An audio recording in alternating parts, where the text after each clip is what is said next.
Hi everybody, Mr. Rubo here. And today we're continuing with topic 3.9, inverse trig functions.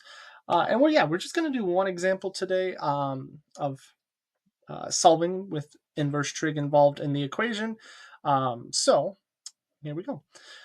So here we have, looks like a hard problem when you first look at it if you're not paying attention to it closely. It says inverse tangent of pi x equals inverse sine of negative root 2 over 2.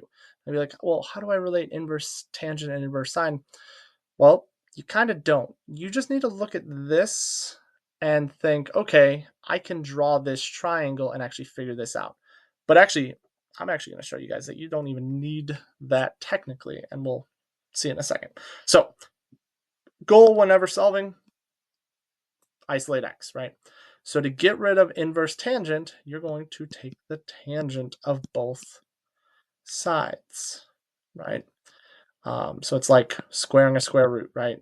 So you're going to take the tangent and you get this lovely trig on this side. This side, the tangent and inverse tangent just cancel. All right, so now you may be like, okay, what do I do here?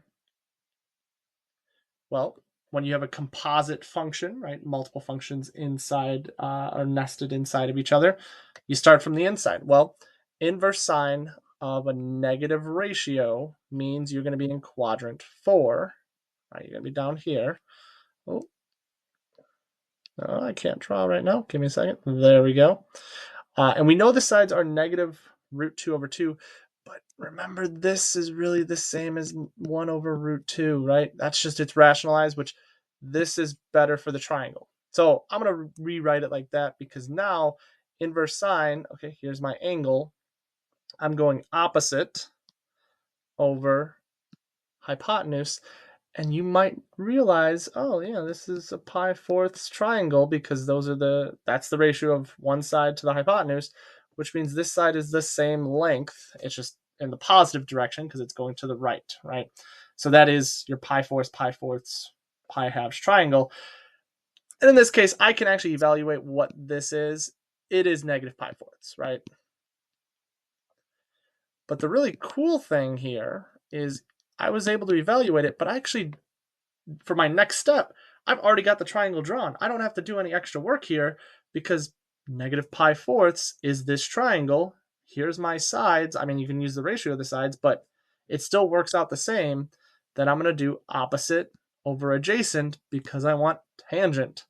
So I'm going to say, I'm going to just do a little arrow over here so my work doesn't go to the next problem. Pi x equals, and tangent of negative pi fourths is negative 1 over 1, which is negative 1.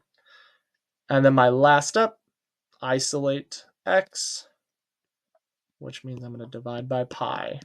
And there we go. X equals negative 1 over pi. And we just leave our answer like that, and there we go. So yeah, you don't have to, technically I didn't even need to put the angle in.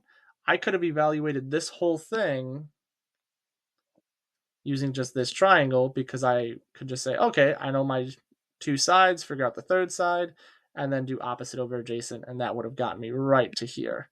But you could also evaluate from the inside and work your way out. So whatever works for you.